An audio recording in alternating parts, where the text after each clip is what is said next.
जैसे जैसे मुल्क तरक्की कर रहा है, माशी सरगर्मियाँ बढ़ती जा रही हैं। This is a very good thing. आवाम को नए मौके मिल रहे हैं जनाब। बिल्कुल, और इसी वजह से I am going to take you, it is going to be a surprise for you, but कैसे मौके मिल रहे हैं, हम किस तरह से ख़वातीन को उसमें इंक्लूड कर रहे हैं, that is what I am going to tell you. चलें, सादिया हमें जहाँ लेके जा रही हैं, सादिया वहाँ लेके जाएंगी और उसके बाद हम ब्रेक पे चले जाएंगे। So please over to you. Let's गो।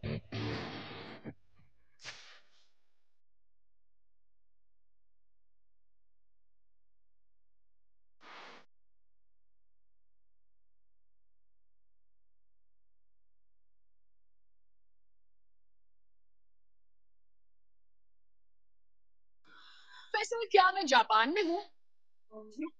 क्या मैं साउथ कोरिया में हूँ या किसी भी कोरिया में हूँ? नहीं तो क्या मैं जर्मनी में हूँ? नहीं, वहाँ भी नहीं हूँ। मैं पाकिस्तान में हूँ और वेरी मच कराची में हूँ। और मेरे पीछे जो आप देख रहे हो एक्चुअली क्या हो रहा है, यहाँ पर इलेक्ट्रिक बाइक्स असेंबल हो रही हैं। और मेरे लिए यही इतनी बड़ी अच्छी बात है, खुशी की बात है कि हम बहुत सारे पार्ट्स एक इम्पोर्ट कर रहे होते हैं दूसरे मुल्कों से, और उसकी वजह से फिर हमारी मुश्किलात भी हैं बनने के बाद भी। यहाँ पर एक अच्छी चीज़ है कि यहाँ पर अब मुझे जो दिख रहा है फ्यूचर में वो ये कि मुझे इलेक्ट्रिक बाइक्स की मैन्युफैक्चरिंग की मार्केट नज़र आ रही है। दूसरी अच्छी बात मुझे नज़र ये आ रही है कि यहाँ पर ऐसी बाइक्स बन रही हैं जो कि इको फ्रेंडली हैं, obviously when they are electric. और पाकिस्तान जो कि सबसे ज़्यादा सफ़र कर रहा है बिकॉज ऑफ ग्लोबल वार्मिंग, तो इस तरह का कोई भी इनिशिएटिव मेरे लिए तो बहुत अच्छा है। और उससे भी ज़्यादा अच्छी बात है that I want to show you यहाँ पे कितनी बड़ी तादाद ख़वातीन की काम कर रही है, जो मेरे लिए बड़ा ही इंटरेस्टिंग है। वाई? बिकॉज आपको कभी ऐसा मौका मिलता है कि आप ख़वातीन को देखें कि वो ख़ास तौर पर ऑटोमोबाइल इंडस्ट्री में नज़र आएँ और फिर उसमें भी ये काम नहीं करते हुए नज़र आती। सो ब्रेकिंग द स्टीरियोटाइप्स, मुझे बहुत खुशी है। आई एम श्योर जब आप इन ख़वातीन से मिलेंगे तो आपको भी बहुत खुशी होगी। लेकिन उससे पहले I want to talk about कि यहाँ पर किस तरह की असेंबलिंग हो रही है, what exactly are they doing. अस्सलाम वालेकुम। वालेकुम अस्सलाम। अस्सलाम वालेकुम। वालेकुम अस्सलाम। मेन असेंबलिंग के कितने प्रोसेस होते हैं? मेरे जहन में क्या होना चाहिए जब इलेक्ट्रिक बाइक के बारे में मैं सोचती हूँ? इसके जो है प्रोसेस होते हैं, फर्स्ट से जो है ना वहाँ से स्टार्ट होती है। यहाँ पे जो इसका प्रोसेस होता है वो होता है वायरिंग। मेन हार्नेस जो है ना इसकी जो है ना हम लोग करते हैं इलेक्ट्रिक बाइक की वायरिंग के रिलेटेड जो है ना जो भी चीज़ होती है वो यहाँ पे हम कंप्लीट करके हमारा जो है ना स्टेशन वाइज जो है ना हमारा काम चलता है। यहाँ पे जो है ना एक बंदा रियर व्हील लगा रहा है, फ्रंट व्हील लगा रहा है, ऐसे जो है ना हमारा यहाँ पे जो है ना मेन हार्नेस का काम होता है। जो कंप्लीट जो है ना हमारा कंट्रोलर हो गया, ब्रेकर हो गई, सब चीज़ें जो है ना हम यहाँ पे कंप्लीट इसकी वायरिंग करते हैं, फिर इसको आगे जो है ना असेंबली लाइन से इसको उतार देते हैं। ओके, मेरे ख्याल में फैसल अब मैं आपको ज़रा प्री असेंबलिंग की तरफ लेकर जाती हूँ कि प्री असेंबलिंग में क्या काम हो रहा है एक्चुअली।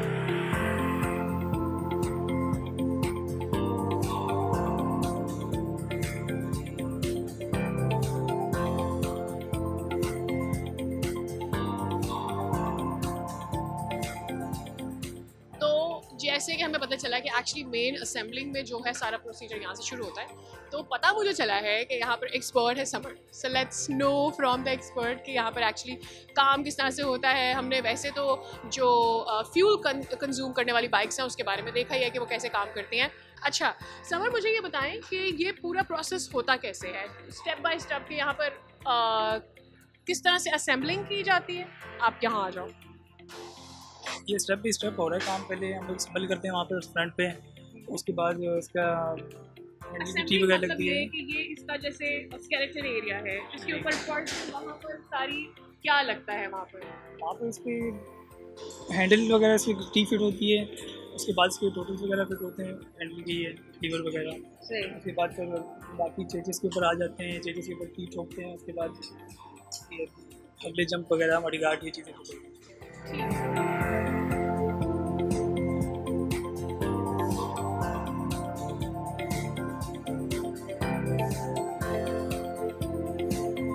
अच्छा, तो ओवरऑल यहाँ पर असेंबलिंग हो रही है और आप देख रहे होंगे कि इनके रैक्स एंड क्यूज़ और बोर्ड्स नामों के साथ सारी चीज़ें लगी हुई हैं जो कि इंटरनेशनल स्टैंडर्ड्स को मीट करता है। अभी रेयर मडगार्ड असेंबली है, उससे पहले हमने आपको मेन असेंबलिंग दिखाई थी। And other than main assembling मेरे पीछे इस वक्त क्वालिटी कंट्रोल आपको नज़र आ रहा हो। और जो सबसे ज़्यादा मेरे लिए इंटरेस्टिंग है वो ये जहाँ पर मुझे एक बड़ी तादाद में ख़वातीन नज़र आई, सिर्फ ख़वातीन नज़र आई, तो मेरे लिए वो बड़ा ही अट्रैक्टिव था। तो आई थॉट कि मैं वहाँ पर जो काम करने वाली ख़वातीन हैं उनसे आपकी मुलाकात करवाती हूँ कि वो यहाँ पर आई कैसे, उनको कैसे लगा कि उनको यहाँ पर काम करना चाहिए। So here I have with me a lady, उनसे बात करते हैं। अस्सलाम वालेकुम, आपका नाम? मेरा नाम अस्मा जफ़र है। ओके, आप थोड़ा सा मेरी तरफ हो गए। जी बिल्कुल कोई बात नहीं। अस्मा, मुझे ये बताएं कि यहाँ इस डिपार्टमेंट में मैंने ये तो सुना है कि hand and throttle assembly, right? मेरे लिए ये नाम ज़रा नए हैं, मुझे इतना टेक्निकली नहीं पता है ये सारी चीज़ें। यहाँ क्या होता है? यहाँ सबसे पहले हम लेते हैं हैंडल को, जो ये हमारे पास टी होती है, हम इसमें टी फिट करते हैं। उसके बाद हम लोग यहाँ से लेते हैं लीवर गुड का, वो फिट करते हैं। फिर उसके बाद होता है हमारा एक्सीलेटर को यहाँ लगाया जाता है। उसके बाद हमारा प्रोसीजर जो शुरू हो जाता है वो होता है थ्रोटल का, यानी इसको हम इसमें फिट करते हैं और फिर ये मुट्ठी लगाते हैं। थ्रोटल जब ये पूरा बन जाता है तो ये थ्रोटल कहलाया जाता है। फिर ये हमारा यहाँ पे असाइनमेंट पूरा हो जाता है, फिर उसके बाद ये आगे जाता है सब। अच्छा, मेरे लिए ये बड़ा न्यू आइडिया है कि मैं यहाँ पे खैर बहुत हर डिपार्टमेंट में ही देख रहे हैं कि बहुत ख़वातीन काम कर रही हैं। आपके जहन में कैसे आया इस तरफ आने के लिए? मेरे ख्याल में हमारे माशरे में ना औरतें बहुत पीछे, लेकिन हमें चाहिए कि अपने मुल्क को आगे लेके जाए। लाजमी नहीं कि सिर्फ सिलाई या कढ़ाई पे रहे, हमें कोशिश करनी चाहिए इन चीज़ों में आए, टेक्निकली चीज़ों में, ताकि हमारा मुल्क आगे जाए। जैसे चाइना जा रहा है और कंट्रीज़ में है, लड़कियां बहुत कुछ कर रही हैं, तो हमें भी चाहिए अपने मुल्क को हम मोटिवेट करें, हमारी लड़कियां बहुत आगे जाए। मैं तो ये कहूँगी और दूसरों को भी यही मैसेज दूँगी कि अपनी बच्चियों को बाहर निकालें और घर में ना रहने दें। तो यही काम देखिए हम कर रहे हैं, जो भी काम हो, बिल्कुल जो न्यू हो आप उसे ज़रूर करें। तो कोई भी काम खातून या मर्द के लिए नहीं होता, सब कर सकते हैं। अच्छा, और अब नेक्स्ट जो मैं आपकी मुलाकात करवा रही हूँ वो यहाँ की सीईओ हैं। अच्छा, मेरे लिए ये इतना अच्छा है सुनने में, क्योंकि पूरी ऑटोमोबाइल इंडस्ट्री जो आपकी मैन्युफैक्चरिंग में पाकिस्तान में काम कर रही है उसमें कोई भी सीईओ खातून नहीं है। तो ये पहली सीईओ खातून है जो कि किसी ऑटोमोबाइल कंपनी की एज सीईओ काम कर रही है। अब अगली मुलाकात फैसल उनसे होगी। लेट्स गो।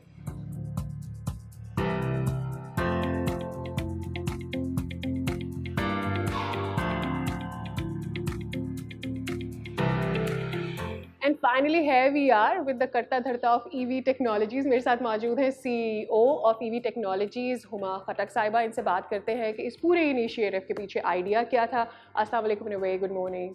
वालेकुम अस्सलाम Sadia, how are you doing? I am good, आप कैसे हैं?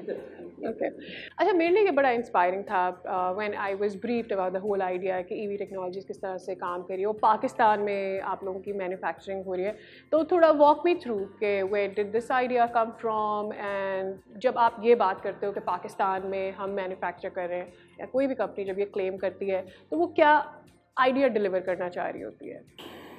सादिया, सो दी आइडिया वाज, थोड़ा सा मैं पीछे लेके चलती हूँ। 2022 के अंदर the concept came about and we started our R&D. हमने commercially तक launch नहीं किया, तो we did an extensive period of 2 years। उसके अंदर हमने बाइक देखी, बनाई। मसाइल से शुरू हुआ था, started with fuel prices and started with जो लोगों को महंगाई बढ़ रही थी, फ्यूल की प्राइसेस रोज़ बढ़ रही थी, सारा आइडिया उधर से शुरू हुआ था। Essentially what we had done was that we called in a lot of people and we tried to understand कि मसाइल हैं क्या। Okay. शुरू सारी कहानी इधर से हुई थी कि हम किस तरह पाकिस्तान के लोगों के लिए पाकिस्तान में बैठ के कोई ऐसा प्रोडक्ट बनाए जिसमें उनकी ज़िंदगियों पे कोई फ़र्क पड़े, कोई सेविंग कर सके। इस वक्त हम ऐसी सिचुएशन के अंदर हैं कि एक बंदा एक नहीं, दो, तीन ज़राया होने के ढूंढ रहा है। एक से तो काम किसी का चलता नहीं है। जब कोई भी शख्स पहली चीज़ सोचता है बाइक ख़रीदने के बारे में, अगर वो इलेक्ट्रिक बाइक की बात कर रहा होता है तो उसको होता है कि यार मेरी इतनी ट्रैवलिंग है, मैंने दिन में इतना बैक एंड फोर्थ होना है, और अगर बड़े शहरों में बात करें तो फिर ट्रैफिक के मसाइल आ जाते हैं, और अगर देही इलाकों की बात करते हैं तो फिर वो एक जगह से दूसरी जगह का डिस्टेंस आ जाता है। फिर उसमें इलेक्ट्रिक व्हीकल या इलेक्ट्रिक बाइक का क्या रोल रहता है? हाउ डज़ इट एड्रेस उन लोगों के मसाइल जो ये कहते हैं कि भाई मेरी सवारी भी सस्ती हो बट मैं ज़्यादा माइलेज भी कर लूँ, और ये कि मैं मूव अराउंड भी कन्वीनियंटली कर लूँ। I was interesting. Just the other day I was having a discussion with someone. तो मैं उनको कह रही थी कि अगर पेट्रोल की फेसबुक प्रोफाइल होती तो उसका रिलेशनशिप होता है कॉम्प्लिकेटेड। हम आई एम श्योर सारे ट्रैक कर रहे हैं, आप भी ट्रैक कर रही हैं। मैं रोज़ जो है वो पेट्रोल की प्राइस खोल के देखती हूँ कि कितनी हो रही है। अभी 3-1 हफ्ते पहले मैं देख रही थी 257, 258, 259, और आप लास्ट आज मैंने चेक किया था, I think it's about 270 Yeah. something. While electricity is also something Yeah. जो कि महंगी होती है, बट जनरली द वे ये बाइक्स बनती है ना, इंटरनल कंबस्शन जिस तरह बनती है, और आपकी जो इलेक्ट्रिक बाइक बनती है वो एनर्जी कम कंज्यूम करती है। दिस इज समथिंग जो हम चाह रहे हैं कि किसी तरह अपने जितने लोग बाइक चलाने वाले हैं, एंड दिस इज इंफॉर्मेशन जिसका उनको डिटेल में इस टेक्नोलॉजी का उसका नहीं पता है, हम कोशिश करते हैं कि हम उनको और बताएं कि किस तरह होता है। मैं एक एग्जांपल इस तरह आपको दे देती हूँ कि अगर आप कोई नई बाइक लें ना जो कि ब्रांड न्यू हो, वो आपको 1 लीटर पे तकरीबन 45-40, अच्छा ये भी मैं ज़्यादा बता रही हूँ, 45 किलोमीटर दे देगी 1 लीटर की। सही। ये मैं तो ब्रांड न्यू बाइक की बात कर रही हूँ, and let's face it, all your message are not using brand new bikes, they are using old bikes, तो आपको 25-30 किलोमीटर देगी। चलो मैं कहती हूँ 50 किलोमीटर भी दे देती हूँ, तो आपका अगर 1 लीटर इज 270 में तकरीबन 600 रुपए के अंदर आपको 2 लीटर दे रही है, जो कि 80 किलोमीटर तक आपको दे रही है।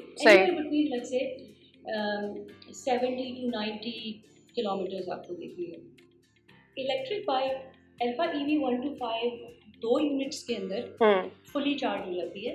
सही। आपको रेंज देती है, वो हम क्लेम करते हैं कि जी 100 देती है, but it is been tested by a lot of riders. उसके अंदर से हमारे कुछ बाइकिया के राइडर्स भी हैं जिन्होंने हमें एंडोर्स किया है कि ये 115 किलोमीटर देती है। अच्छा, इलेक्ट्रिसिटी के slabs, you know how electricity works, right? So उसके स्लैब्स होते हैं, अगर आप प्रोटेक्टेड बैंड में हैं, अंडर 200 यूनिट्स हैं, तो आपका 1500 रुपये पर यूनिट मिलता है। मैक्सिमम भी अगर आप चले जाते हैं तो कितना 50 रुपये हो जाएगा। हमने इसको 40 पे बीच पे रखा हुआ है। सही। सो सिंपल मैथ ये बनती है कि 1 यूनिट अगर 40 रुपए का है, 2 यूनिट 80 रुपए के हो जाएंगे। मैं कहती हूँ चले आप 600 भी ना करें, आप 500 रुपए का फ्यूल अगर डलवाते हैं तो ये सीधा 420 रुपीज़ की दिन की सेविंग है। What when it comes to battery और उसकी परफॉर्मेंस, तो फिर क्या करें अगर किसी को कोई मसला आता है? सो हम the company is giving 3 years warranty on the battery and on the motor. Battery इसमें कोई शक नहीं है कि हम एडवाइस करते हैं कि बाहर से मत करवाएं। ये वही वाली बात है, आपने एक फ़ोन ख़रीदा, आप उसको किसी रैंडम मैकेनिक से खोलेंगे, उसकी वारंटी बंद हो जाती है। सही।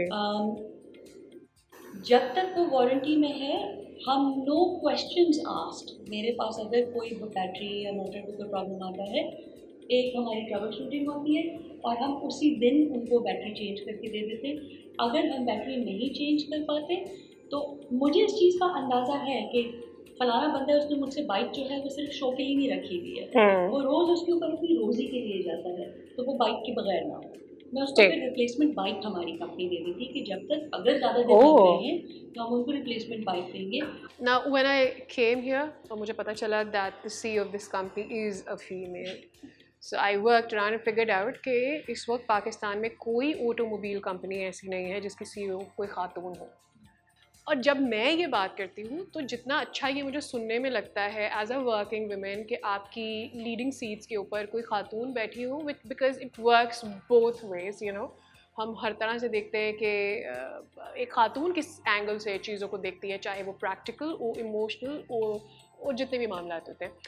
सो ऑब्वियसली एक तो congratulation that you are here sitting here doing very great work. लेकिन जब मैं किसी ऐसी जगह पर किसी खातून को देखती हूँ तो मेरे जहन में आती है कि it comes with a huge responsibility, it comes with lot of challenges as well. So were there any challenges for you when you worked around, क्योंकि automobile male oriented kind of industry समझी जाती है और हमारे यहाँ आम जो stereotypical thinking है वो तो स्पेसिफिकली यही है। Was it challenging for you? जब तक आपकी और मेरी तरह की बहादुर औरतें होंगी ना तो चैलेंज होगा भी, तो हमें लगेगा नहीं। Right, number 1.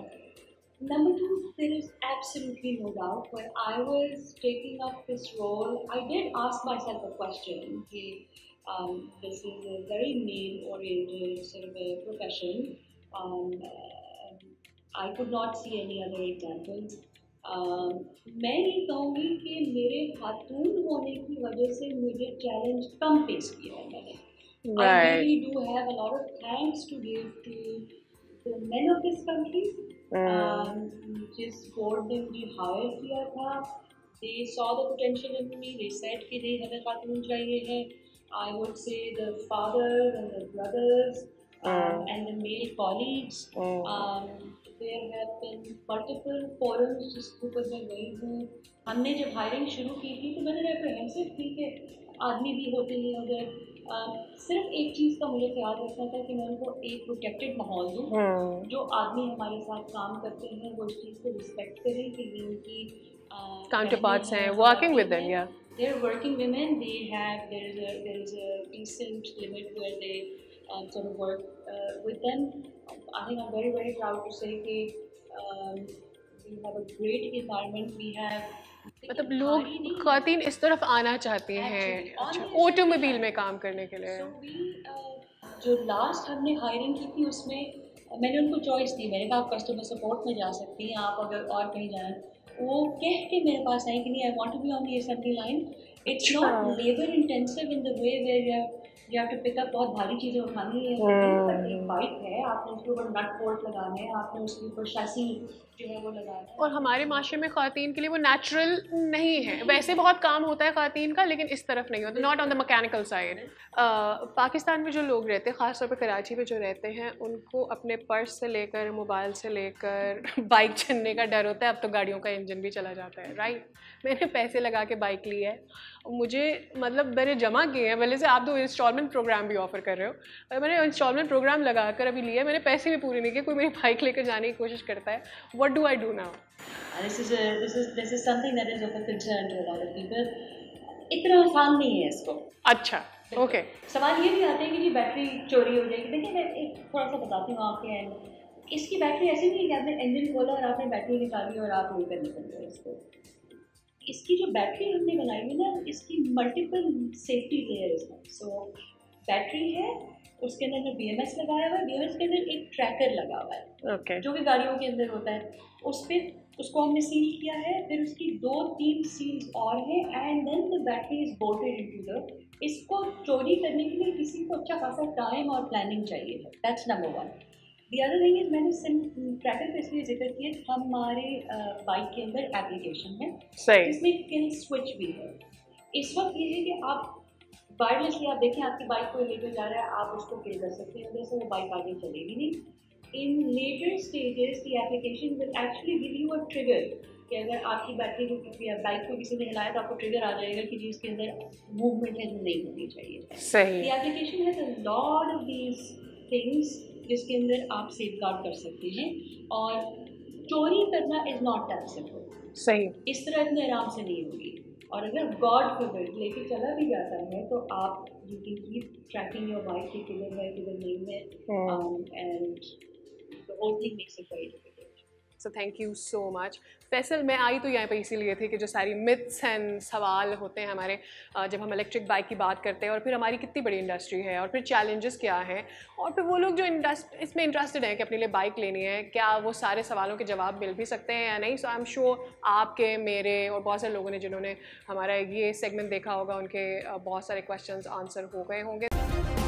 सब्सक्राइब करें और बेल दबाएं ताकि कोई खबर रह न जाए.